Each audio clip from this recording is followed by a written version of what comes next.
self-proclaimed night owl, and that 2 a.m. rush, I thrived on that shit, okay? No, more like 12. I feel like at 12, I knew I could get anything done. And I really thought that's just who I was destined to be. Like, I just thought I just have to stay up late to get anything I want done.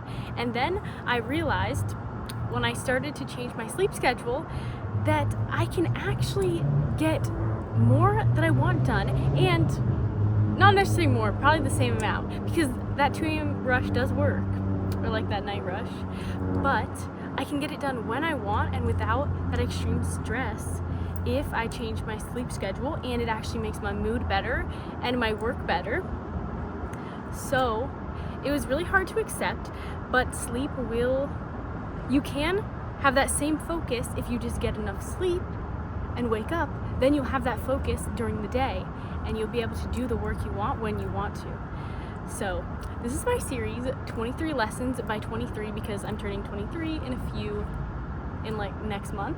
So I want to do 23 lessons that I've learned as a healing, like health and wellness. That's like my interest. Health and wellness, girly things like that, or human things like that.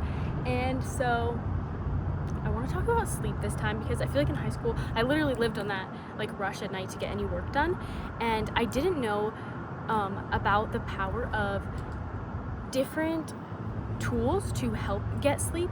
And I only really figured this out once I started working a 9 to 5. Well, it was 8 to 5 actually, because lunches were not paid.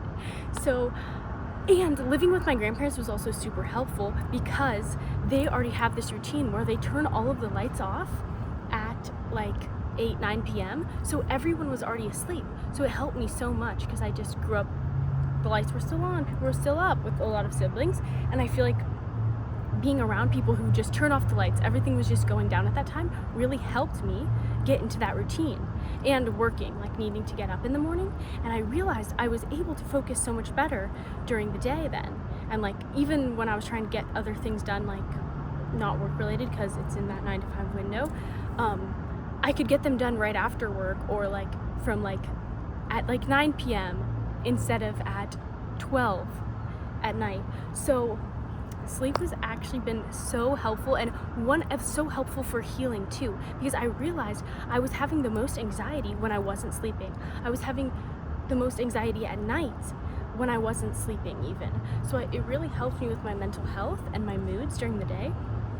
And another thing I want to talk about is the different tips I've realized really help me to prepare for that sleep. Because I have such a hard time getting to bed at a good time, it's really important for me to think about my hormones and how cortisol rises in the morning. So really thinking about supporting your hormones, like your circadian rhythm and the hormones throughout the day, can really help you understand what you can do to help them and to get them into a cycle that's working for you. Because if we're going to sleep like I was at midnight or 2 a.m., our body's adjusting to that, and it's not using the light like it normally would. Oh, it's using the lights you keep on to understand when to give you melatonin. And so if you keep not going to bed, and then you're not getting that melatonin, which helps you sleep. And some things that give you melatonin are darkness. Like actually it getting darker and not having lights on tells your body to produce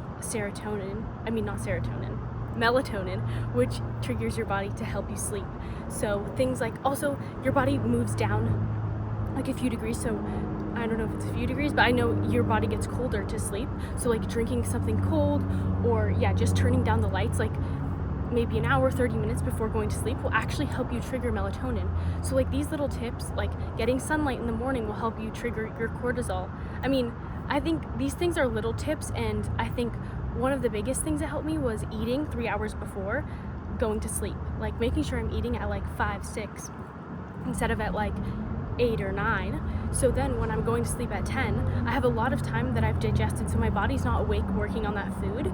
And it already kind of puts me, if I do something 3 hours before, that I'm already being intentional about that my bedtime is going to be in a few hours, it really helped me to create that routine.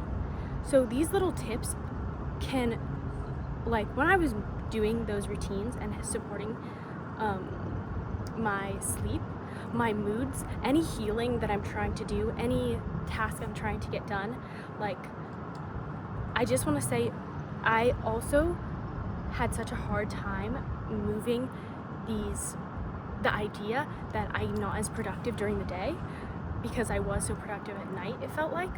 But when you do get enough sleep, it's a transition, but you'll have that energy during the day that you do at night. So I just want to reassure you of that, and just want to say this lesson was so important for me to learn, and now I actually want to go to sleep earlier so I can have that energy during the day, and supporting those hormones, that cortisol in the morning and that melatonin at night, was so crucial to my understanding of how to get good sleep.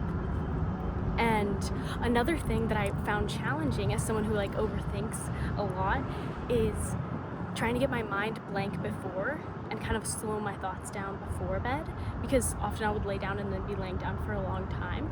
So journaling has been a really good way for me to clear out all my thoughts that would come up when I'm sleeping. So trying to clear those out beforehand.